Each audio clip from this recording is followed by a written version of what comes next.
Welcome to Attenuation, a weekly podcast where two friends come together to drink beer, discuss beer styles and trends, and just generally ruminate on the meaning of life, aka beer. If you enjoy your time with us, we invite you to become a weekly listener and subscribe to the podcast. Without further ado, here is this week's episode.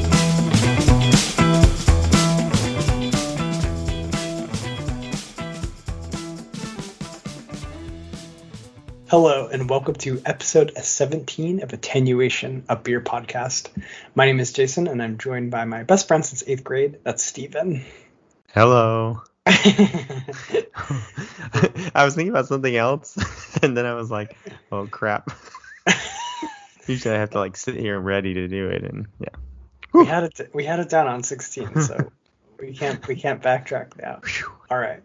So today we're going to talk about home brewing and some home brewing adventures that we both participated in. But of course, before we get into any of that, we have to do the best part of the podcast, and that's drinking beer. Drinking beers, I love it.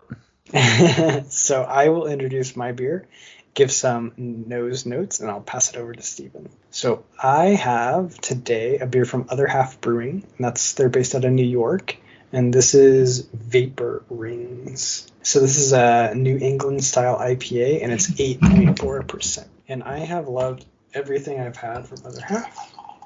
So I'm very excited about this one. It is pouring pretty opaque. And it's like my favorite color. Yeah, it's your favorite color of beer. It's that opaque. It's yellowish orange, and it has a really thick, nice head that's kind of lacing up the side of the glass. Yeah, the malt is not going to get in the way of the hops on that. No, huh? Ooh, it smells really good. There's a lot of tropical, pineapple, there's tropical flavors, maybe a little mango. And then it is kind of dank, too. Getting some of those dank hop notes. That's about all so far, but maybe I'll have more to add later. So I'll pass it to you while I indulge. Sounds good. Hey, it's really funny. I was at a restaurant the other morning for breakfast, and I got a glass of orange juice, and I stuck my nose in it, and I was smelling it. And my wife was like, "What are you doing?" And I'm like, "Well, I'm just trying to have my aroma palette learn what orange smells like without the flavor." That's a good idea. I'm gonna start doing that. My wife will think I'm equally crazy. Yeah, I said I'm trying to increase my the number of smells I have in my head. Yeah, or smelling them in isolation. Yeah, that's a good idea. So. All right, I'm gonna start. All right, so I will introduce my beer. This one is called Go Ask Your Father. It is an Ambrosia sour. It is brewed with Pilsner malt, wheat, pineapple, orange, cherry, marshmallow, and coconut. So should be good. They are modeling this after the Ambrosia salad. It is brewed by Casita Brewing in Wilson, North Carolina. It is 8%, so it's no joke. That's pretty high for that. That's not what I would imagine that style of beer. Yeah, for a wheat sour. Yeah. Usually those hang around 5%. So it's pouring a very blood orange-ish kind of like if you were to add blood orange to a beer. It has that sort of tint of red, which is probably from the cherries. Oh, the color is gorgeous. Yeah, it's a really cool sort of reddish orange. No head whatsoever. Very, very effervescent and just gone. I definitely get the orange. I've trained my nose for that. After your recent experience, yeah.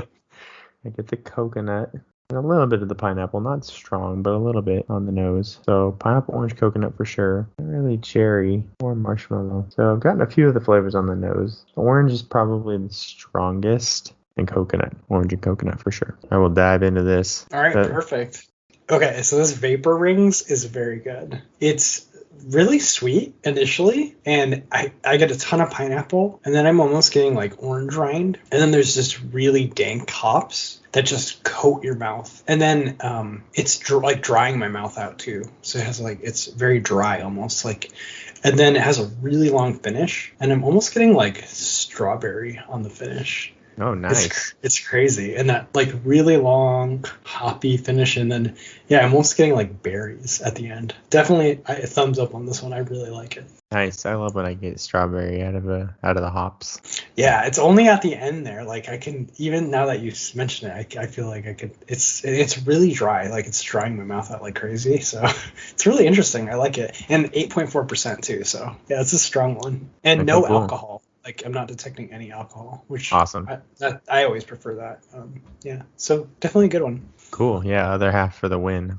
Yeah, Of course. I haven't really gone. No, I haven't really gone wrong with them, so not surprised. Cool. Well, I've tasted mine sufficiently, I think, too. So I'm getting a mild sourness. I'm getting a lot of pineapple. So the pineapple's coming through a lot more in the flavor than in the aroma. The sourness is very much like eating fresh pineapple. Just that little like tang on your tongue, like when you eat too much, you kind of burn your mouth, that kind of sourness. But it's not overwhelming. So a little pineapple and pineapple sourness, and a cherry that runs through it, but it's kind of like a maraschino cherry, like a syrupy cherry flavor. And then the marshmallow actually is in the finish, all in the finish, in the back of the throat, just kind of sitting there like a nice creaminess feel to the beer.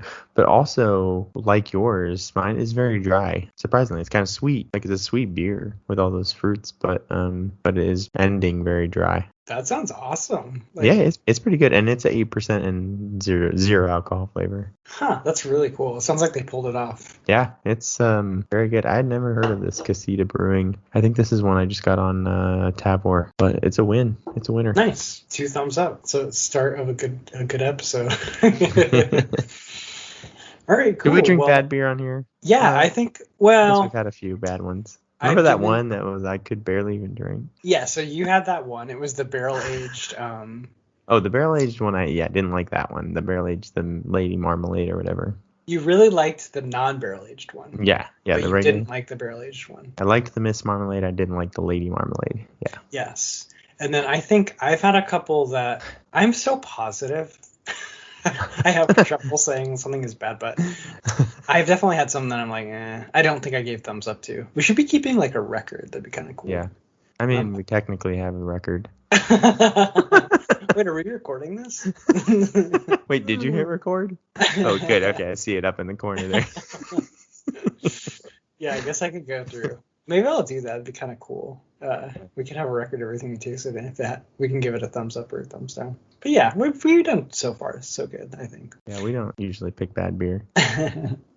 Okay, cool. So one of these days I'm just gonna be like, today I'm drinking Coors Light. It's brewed in Colorado. And you just got to try to keep a straight face. Yeah. Which I won't be able to. It's not gonna work. Yeah. No. All right, cool. So beer drinking is underway. We can go into. Oh, so for our beer news segment, you have a personal story because you went on a little bit of a beer adventure. Yeah, so in lieu of like a beer news story, I thought I would just report back. The last few days, actually, I just flew back in today.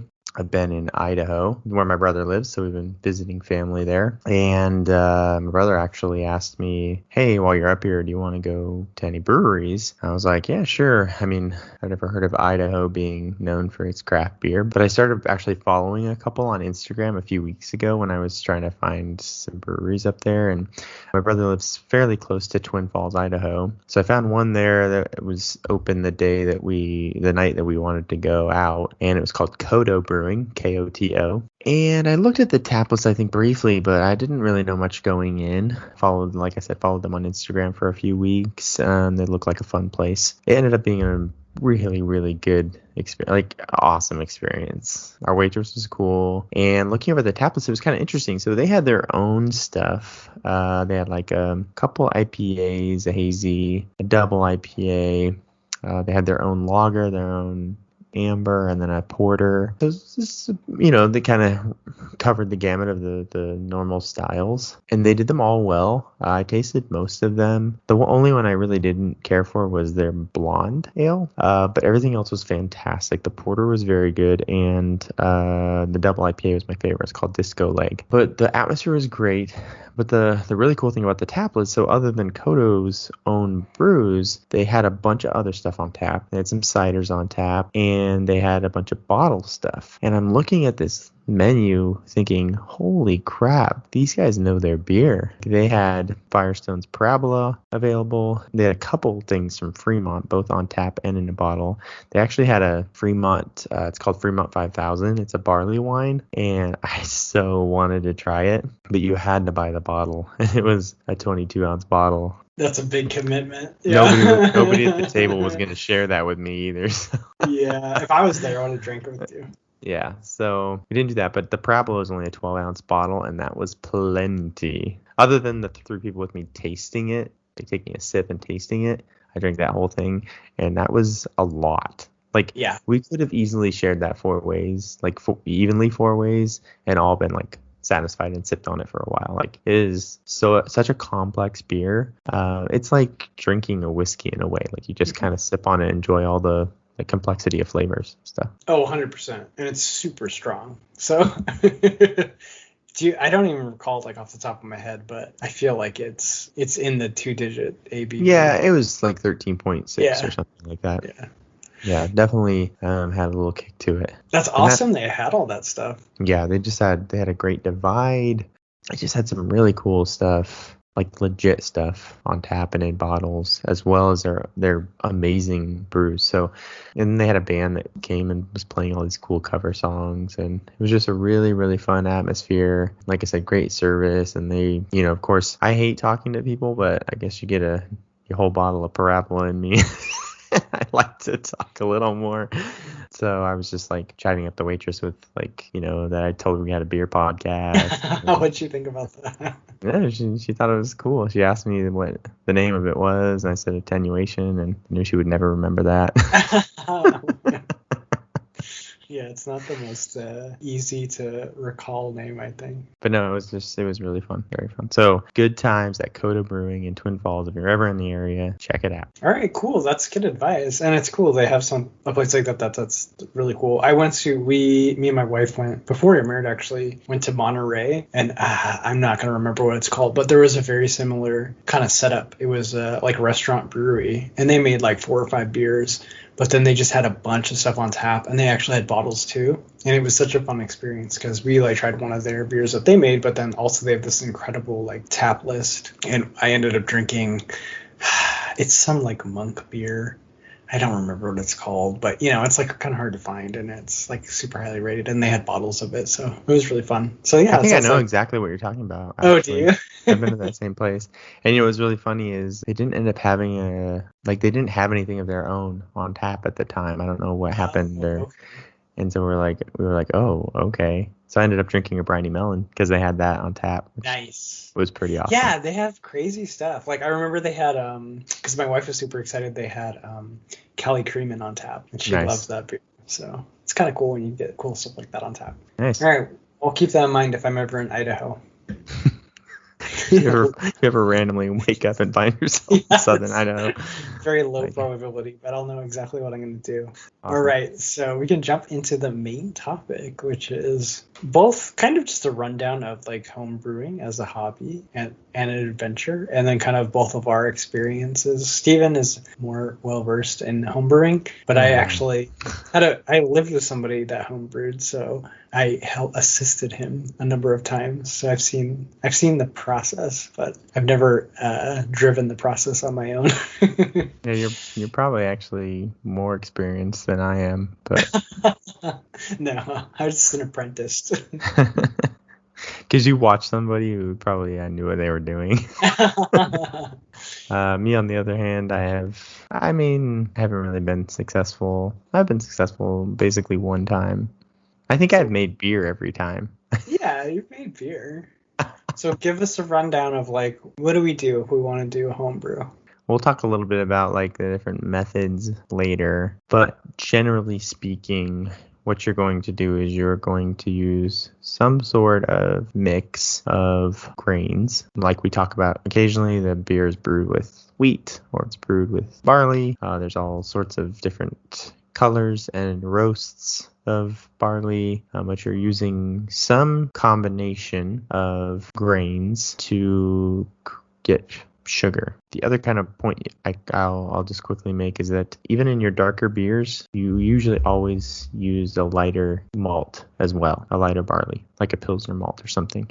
An analogy would be using a white flour in a chocolate cake, right? Those malts are always used, usually almost always used as a base, universally used as a base, and then the other malts, like they call them specialty grains, usually are what end up giving it the color or the the roasted coffee and toffee flavors, that kind of stuff. That's your sort of sugar side. You can also use adjuncts like honey, sucrose. You can use all sorts of sugars on the front side as well to increase your ABV, but for the most part, you're going to make essentially sugar water, like a sugar tea with your grains. Once you have that sugar tea, you have a base for what will end up being fermented. Once you have your sugar tea, you're going to do a boil, usually. This is part sterilization, part flavor.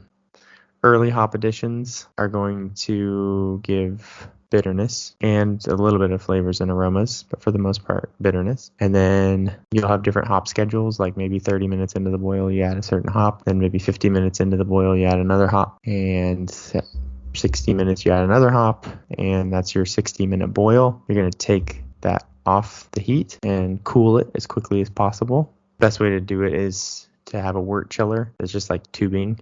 You run cool water through that, and it sits in the beer, cools it down quickly. You want to bring that wort to pitching temperature as quickly as possible. So you can't pitch your yeast into boiling hot wort because it will kill it immediately. So you want to get that wort down to a temperature that's safe for your yeast, but you also don't want the beer sitting there collecting random stuff out of the air. So your beer, your wort, is sterile at the end of the boil. So you want to keep it that way. So you've got to bring the temperature down as quickly as possible so that you can pitch the yeast, so the yeast can start working and they can overcrowd and outsource anything else that might have fallen into your beer. Because obviously nothing is completely sterile. Yeah, I was going to say it's not going to stay sterile for long. So you're giving that yeast a head start.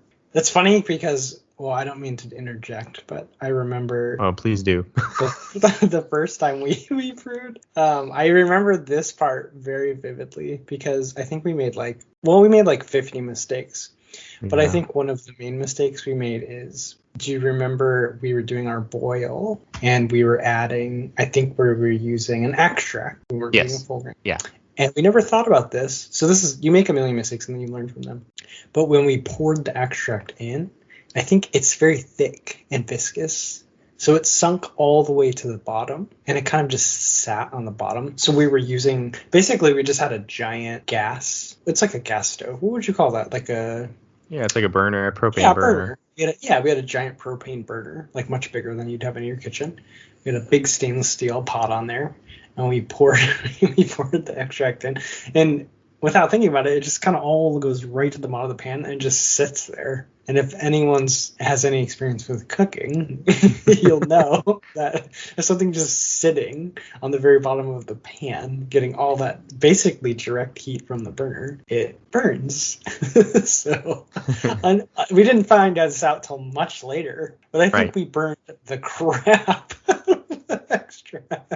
Yeah, and I think partially it was because we used a kit. Yes. So like a lot of beginners will just buy a kit. There's some websites like Northern Brewer. I can't think of any more off the top of my head, but there's a couple of websites that will sell you. There's probably plenty now that will sell you a kit. So it's got all the hops. It's got everything that you need basically to brew your beer, other than like the actual equipment, but all the ingredients and things, and it has instructions. And I just feel like the instructions were badly written, because what I learned is that you should always take the pot off the heat to add the extracts, the liquid extracts, because again, if you don't, it's gonna burn. So yeah, you should always take the pot off the heat. And I just felt like the way they wrote the directions, they were kind of like backwards, like they put the wrong information first, and so you would like go, okay, do this, and then you're like, oh crap, you like keep reading and you're like, oh nope, we did that wrong, because they just didn't write the directions correctly. So I'm gonna blame it on them and not me. Well, I remember those directions. I remember I was also reading them kind of like over your shoulder, and I was just getting confused. It's kind of like I don't know, when you get like a bicycle or something. and the directions make no sense. Exactly. Yeah. Yeah, I just Yeah. think they were poorly written. So anyway, yeah, we did make that mistake where we burned the liquid extract at the bottom. And really what you're doing there is fewer of those sugars are going to be fermentable. You're also going to impart some like burnt sugar flavors in there, which can be good, but can also be pretty bad. Depends on what you're trying to make. Yeah.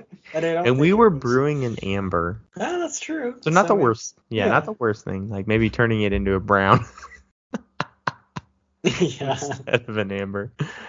So once you have cooled the wort and you now you're going to put your wort into fermentation vessel. Mhm. Some people use glass vessels. Some people use, there's a lot of like really nice plastic ones. Really basic kits will come with like a those like white sort of PVC-ish buckets where you would have like, I don't know, you would keep like your softballs or baseballs in like that kind of like white plastic bucket. But as long as you've sanitized it, it's fine. It doesn't really matter. You're going to pour your wort in there, your cooled wort, and then you're going to put your yeast. You're going to put a lid on it. The lid usually has some sort of hole at the top, and you put like a little...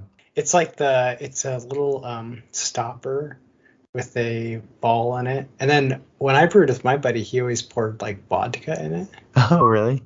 Oh, Yes. So keep like bacteria out? Yeah, basically like if bacteria or whatever settled in it, it would just die immediately. But it's basically just a valve that lets because the yeast is going to start eating the sugar and it's going to have a lot of byproduct. So that CO2 gas can go out, but nothing can go in. That kind Exactly. You're basically putting a one-way valve on the top. And then he had a really cool one. Yeah, and he put vodka in it. So that's smart. That's cool. Little tip for you. And then you just kind of wait. Usually it's about, depending on what beer you're making and, what yeast you're making, all this stuff. But just making your basic brews, it'll take about 1 to 2 weeks to complete fermentation. And then, again, depending on what style you're making, sometimes you do a secondary fermentation where you take the wort, you transfer it into another vessel and you let it ferment again for another couple weeks. The main purpose of that is to clarify the beer, so more of the stuff will fall out. So once you transfer it, you leave a lot of the excess fermentation byproducts and hop byproducts and anything that was like floating in your beer from your hop additions and the yeast fermentation. Then when you move it into a new vessel, it's going to be clear in general, and then you're going to let more stuff fall out, and it's just going to clarify the beer. So it just kind of depends on what style you're making and how clear you want the beer to be. And then that's it. And then you kind of have a choice between kegging or bottling it. If you're bottling it, you put it in a bottle with a little bit of sugar. The easiest way is they make these little sugar pellets that you just throw into the bottom of the bottle, and then you add the beer to each individual bottle, cap it, and then it's another couple weeks to let that bottle condition so that it recarbonates inside the bottle, and then you've got beer. And the other way would be kegging, which would be to just put it straight into a keg, and then you can carbonate the keg and pour it out of a kegerator or tap. Cool. So yeah, that's really interesting because that's insight into like so bottle conditioning is almost you're doing a mini re-fermentation there because you're adding a little bit more sugar to digest, and then because the bottle is sealed, the CO2 has nowhere to go, so then it carbonates the beer. That's really cool. Yeah. And then a keg, you're just adding the CO2, right? Yeah. Kegging is the sort of the fastest, and cleaner and easiest way to start enjoying your beer. Gotcha. And have you done both? I've done both, yeah. Mm-hmm. And what has your experience been bottling versus kegging? Oh, I much prefer kegging. Yeah. I mean, I hate waiting. If I had to pick one thing I hate most in this world, it's waiting. Waiting at red lights. Waiting behind somebody at the ATM who apparently, I don't know, keeps checking their balance or something, hoping that it will change. Or should I go on about how much I hate waiting? No, waiting each week to record the podcast again. That's really funny. Yeah. So anyway, I hate waiting. So instant gratification is my friend. You were born at the right time. Yeah, right. Oh my instant god. Gratification. Amazon Prime, baby. We would have greatly Like, suffered. I had to wait 2 days? What? 1700s, yeah. For the telegram or my letter or my lover. That's funny. Yeah, so anyway, I like being able to just immediately keg my beer, force carbonate it. And you can even do that, like you can force carbonate it versus like you could overnight carbonate it, kind of slow carbonate it. But of course I like to force carbonate and start drinking my beer right away.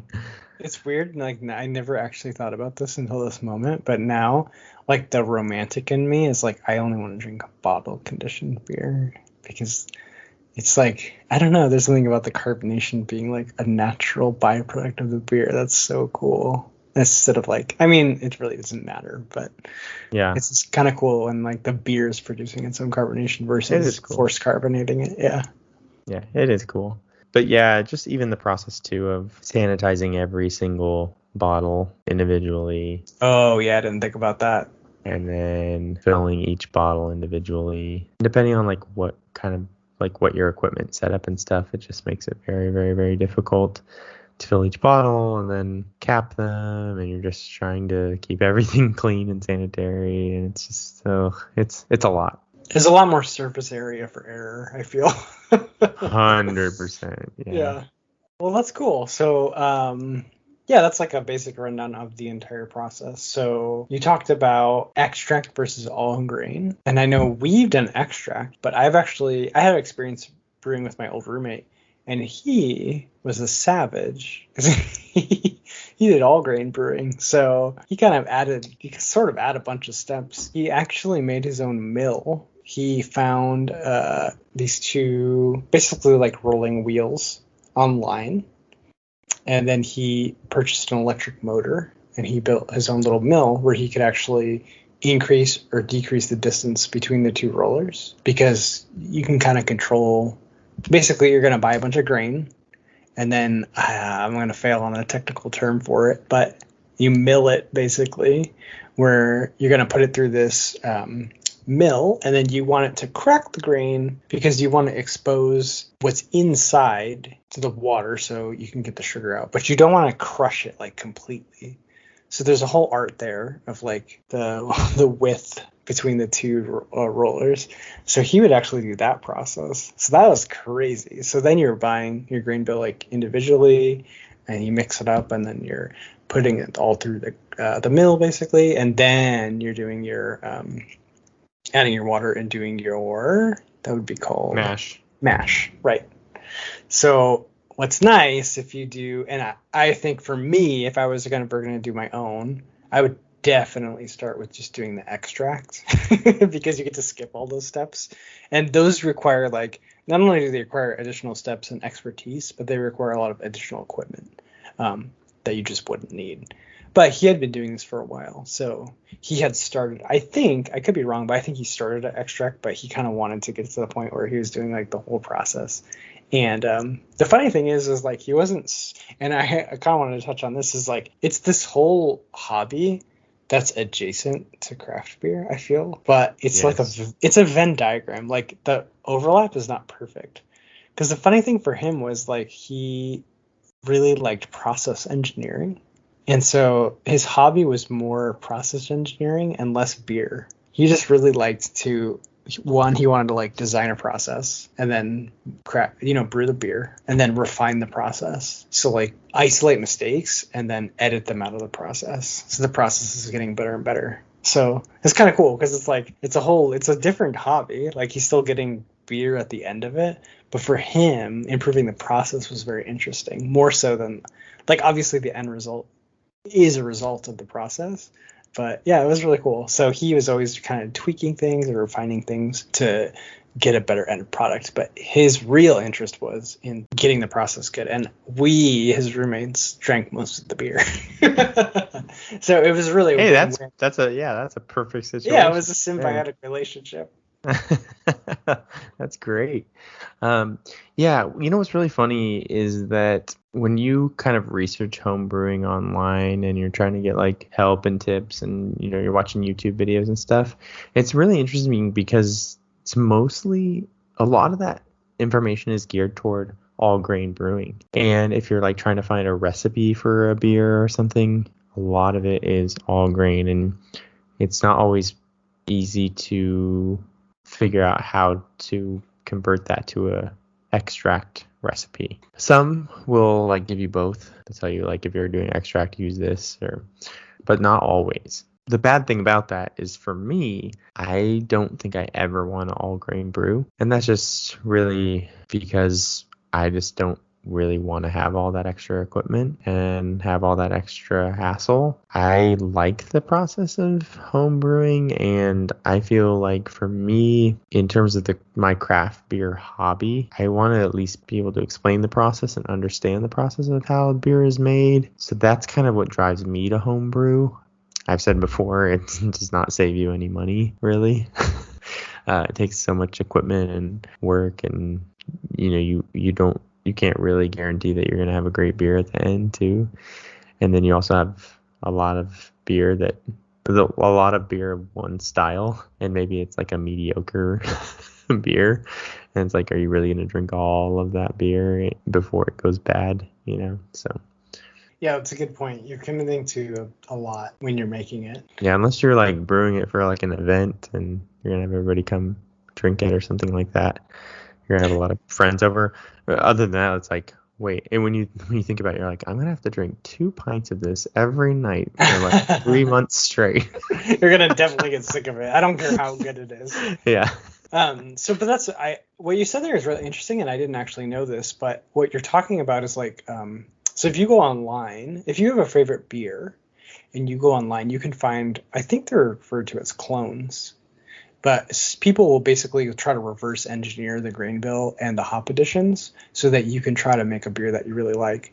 So I actually didn't know that that's more difficult to do if you're not doing full grain brewing. So when you are ordering extracts, I guess those are targeted towards more general styles, but obviously they're not targeted toward like specific beers from a specific brewery. If you want to get that deep and that nuanced, I guess you do have to go full grain. Yes. Yep. And again, maybe one day I will get there. Maybe one day I'll really want to expand my process to include all grain brewing. I just think that's maybe farther down the path of I'm a home brewer and not just a craft beer enthusiast, because like you said, that Venn diagram does not completely overlap, and I just not quite there.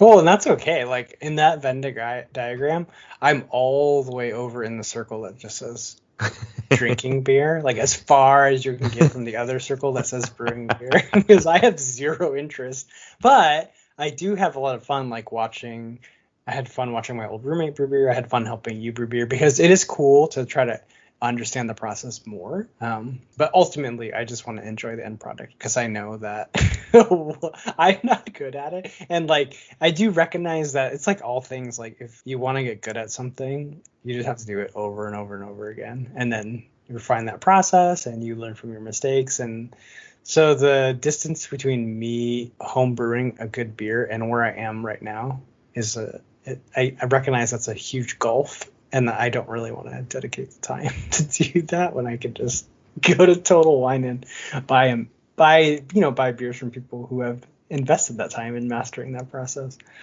Yeah, exactly. It is one of those things, like you just have to kind of decide, you have to decide that you're going to commit time and resources to something, and you can commit time and resources to craft beer in general and drinking beer and learning about new beer styles and stuff like that without ever even stepping foot into the homebrew world. It's really a whole nother path. Yeah, it's a totally different path. That being said, I think if you are interested in craft beer, you should at least one time like order one of those kits offline and do it, because your connection to the process and your understanding of beer, it will just level up like right away. Suddenly you'll be like, oh, okay. You'll kind of, once you've seen the whole process unfold, it makes so much more sense. So I would recommend doing it at least once, or figuring out if you have a friend that homebrews and just say, hey, like, can I come over and assist you? And it's a fun process. It takes like all day, but you can just kind of hang out and drink beers while you're making beer. And it's a lot of hurrying up and waiting.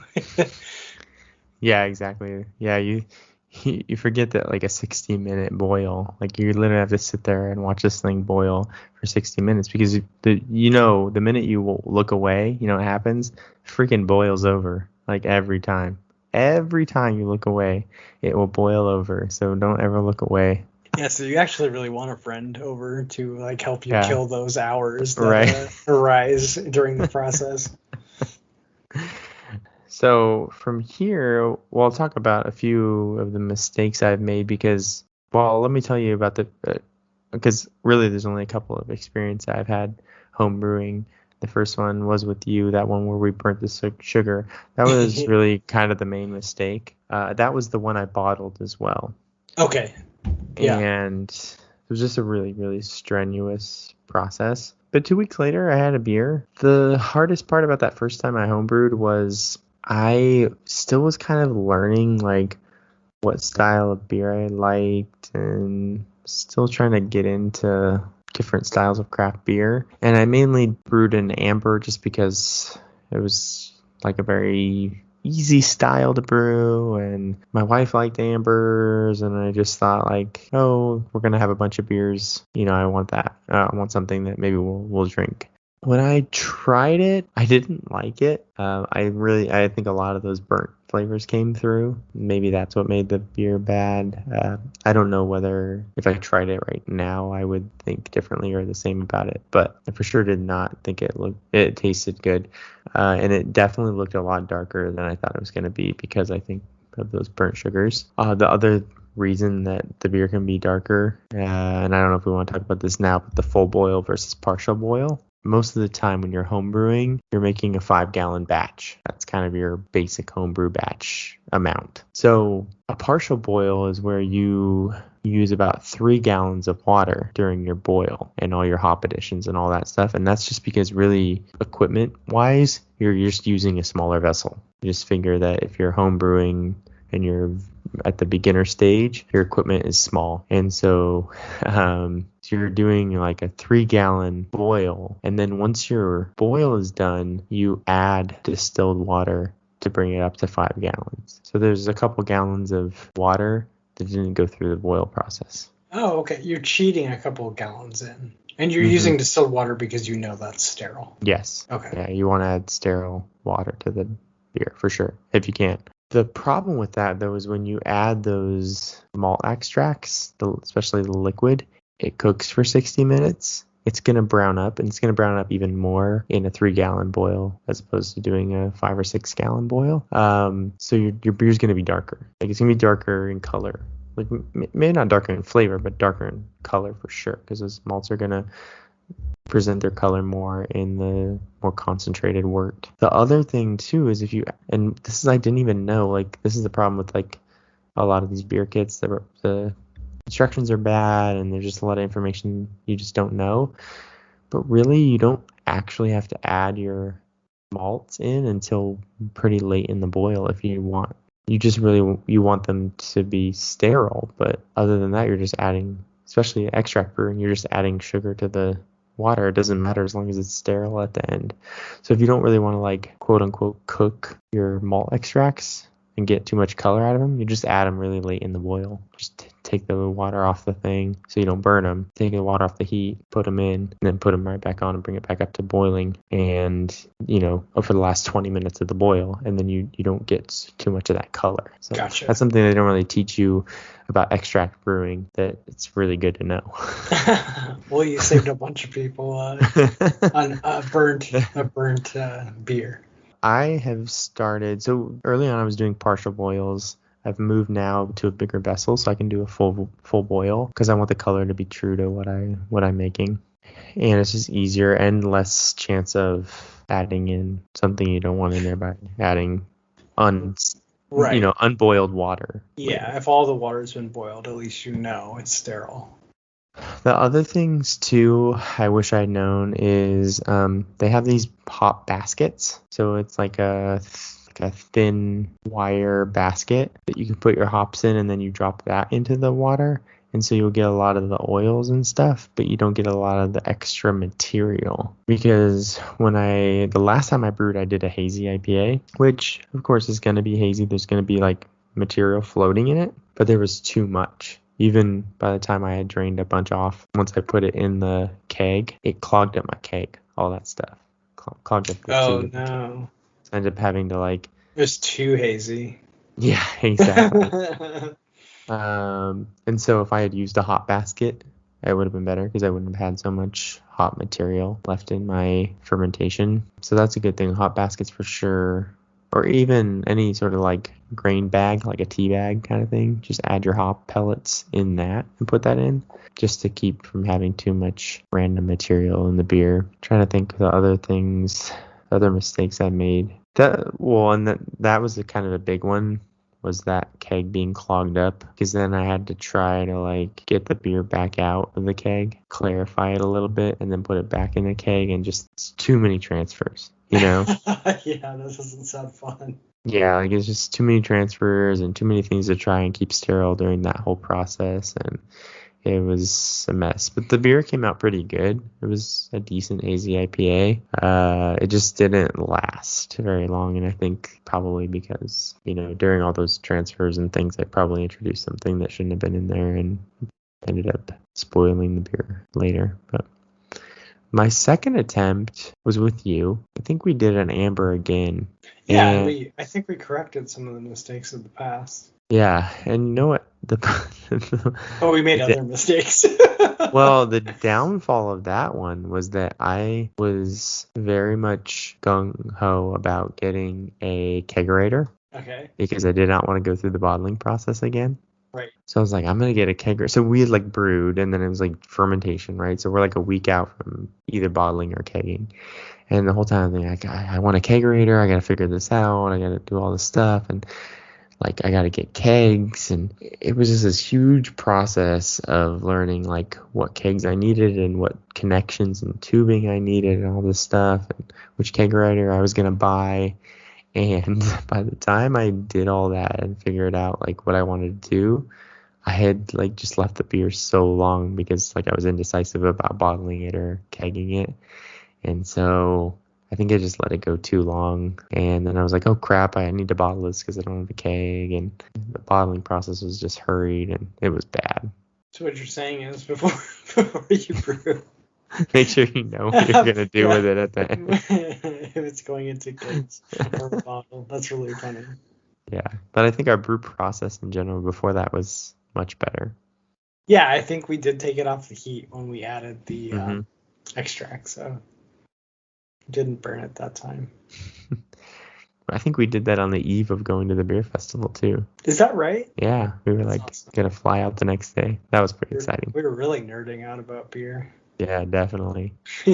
Yeah, I'm in the process of gathering ingredients to brew a goza. Oh, interesting. So now what twist is there in the goza? Are you going to... I am not going to kettle sour. I was about to ask, are you going to kettle sour? You're not going to kettle sour. I'm not going to kettle sour. I am going to use acidulated malts. Okay. So it's malts that have a little bit of lactic acid on them. So then when you use them in the grain bill, they will not only impart some sugars, but they will also impart the acid. Okay, so they're like pre-soured, basically.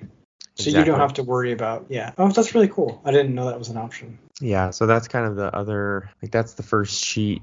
The second sheet would be just to add lactic acid straight to the, technically you could add the lactic acid straight to the beer, like as you put it in the keg. Oh, okay. Yeah. If you want. Like, it doesn't matter when you add it. It doesn't really matter when you add that, yeah. So for your goza, are you also adding salt? Yes. Are you doing are you using like Himalayan salt? I will just use a large grain. Wait, what is it called? Is it a grain? A grain of salt? Yeah. Yeah, probably. Yeah, a grain of salt, okay. Like a grain of sand? Yeah. You're doing like a sea salt then? Yeah, like a large sea salt. Yeah, you got to do something cool. If you were Dogfish Head, you couldn't use like normal salt. You have to use, like, Yeah, space black salt. Black. Yeah, this is salt we scraped off a meteorite. That's amazing. Yeah. Yeah, they always use the weirdest stuff. Yeah. Okay, but you'll just be using large grain salt. Yeah, like a high quality sea salt. It can't have iodine in it, no non-iodized salt. I'm gonna use coriander. Right. I'm gonna make a straight goza. I think I'm just gonna make it really plain. So just coriander, salt, those go in about 10 minutes towards the end of the boil. At the very beginning of the boil, I'll do one hop addition of like a German Hallertau hop, which is just a really mild noble hop. Gives it about 7 IBUs, and that's about it. So just one early hop addition of noble hops, and then 10 minutes before the boil. So like a 60-minute boil, 10 minutes before the boil ends, I'll do coriander and salt. And the malt extracts will be partial like white Pilsner malt and wheat. Nice. So that's your basic Goza. Mm-hmm. Okay, you have to perfect that, and then we'll make a really fancy one. We'll make like a gin Goza or something. Yeah, I was toying with the idea of maybe doing like a fruit, putting like watermelon in it, or I think you need to follow the rule of cheese pizza, and you just need to perfect the base. Yeah. Before you get too fancy. That's what I'm thinking. Yeah, you're too many variables. I'm trying to taking out ways that I can screw it up. Yes. I don't want to do too many things at once. That's why I'm not kettle souring too, because I was like, that sounds like I'm gonna screw it up. Yeah. And I really want to like make a good beer. Yeah, master the basic Goza, and then you can add one variable at a time. So maybe next time you make it and you kettle sour it, and if you get that down, then next time you make it, you can add like crazy fruit. Yeah, and I found a basic recipe. It's that gave me exact extract ingredients as well. So excited to try that out. Nice, that sounds perfect. All right, we're gonna have to revisit. We're gonna have to do an episode, or at least a beer news, about the results of your Goza brew. I mean, we'll see. Can you if we don't ever have an episode about the Goza I brewed, that means it sucked. And we're just not talking about it. We're only gonna talk about it if it's good. Yeah. Can you bottle condition one bottle and put the rest in a keg and then mail me the bottle? Yeah, I can. Yeah, for sure. I'll taste it and I'll give it. Isn't it illegal to send beer in the mail? Oh, okay, don't do that then. I'll drive over and get it. It must not be illegal, but I'm not really sure how that works. No, I don't think it's illegal, but like people beer trade all the time. I think it's against like basically the terms of service of most of the carriers. So if they figure out that you're shipping beer, they're supposed to like throw it out, or more likely they're going to just confiscate it and drink it. I think that's the case. It could be illegal though, so this is not legal advice. Yeah, please don't take your legal advice. Consult your attorney and your local laws. Please consult the internet. Yeah.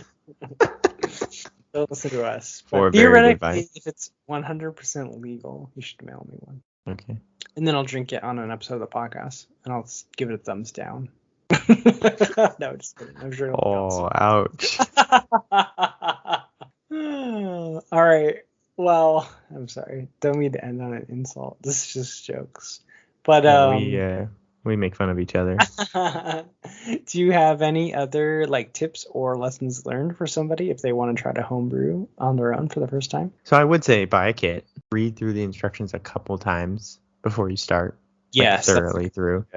Don't be reading while you're boiling. Yeah, don't like do it as you're going. Like make sure you read through the instructions a couple times. But you can get like really some of the small kits that have like a small fermenter that's, I think you can make like a 2-gallon batch or something, like a small batch. You know, like the process, as I said, the process is easy. Like it's a simple thing. Like beer is simple. You know, you take water, you put sugar in the water, you ferment that sugar with yeast, and then you bottle it, you carbonate it somehow. Like that's it. That's the pure process.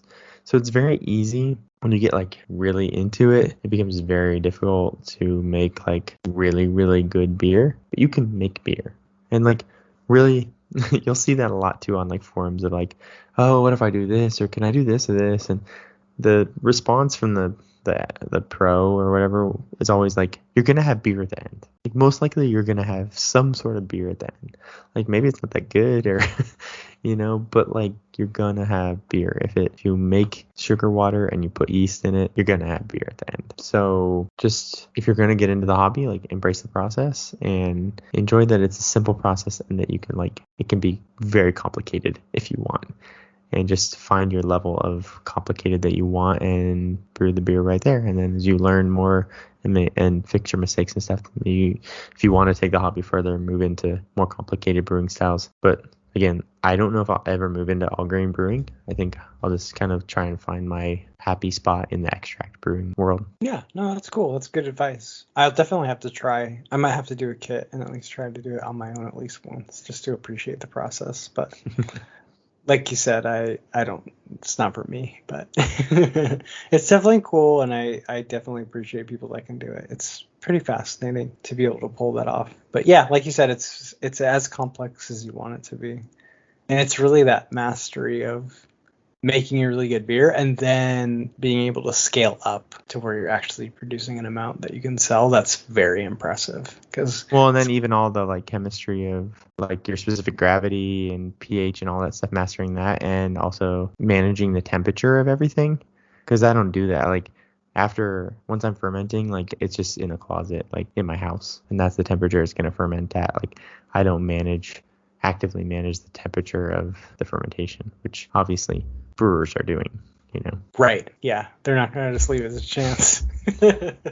Yeah.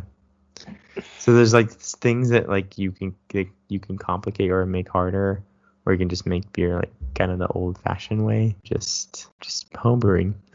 Yeah. Brewing it in a closet in your house. That's cool though. It's as complex or as simple as you want it to be. Nice. All right. Well, I think we covered that topic. And if Steven makes a good beer, then we'll talk about it in the future. And if he makes a bad beer, we'll just never talk about it again.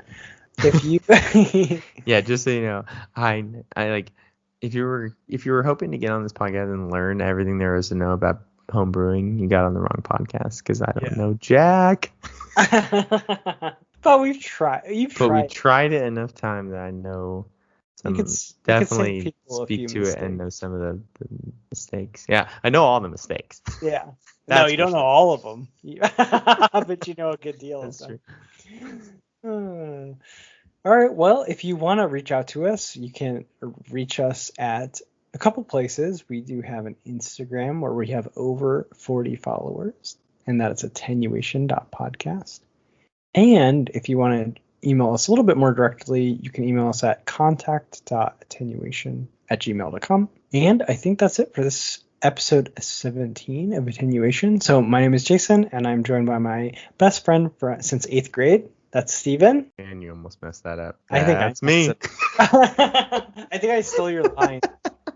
Oh, man, I need a script for the outro now, too. Anyways, it's Jason and Steven. Yeah, let's go. Banter, banter, banter. Scene. And that's the end of the episode. We will see you next time.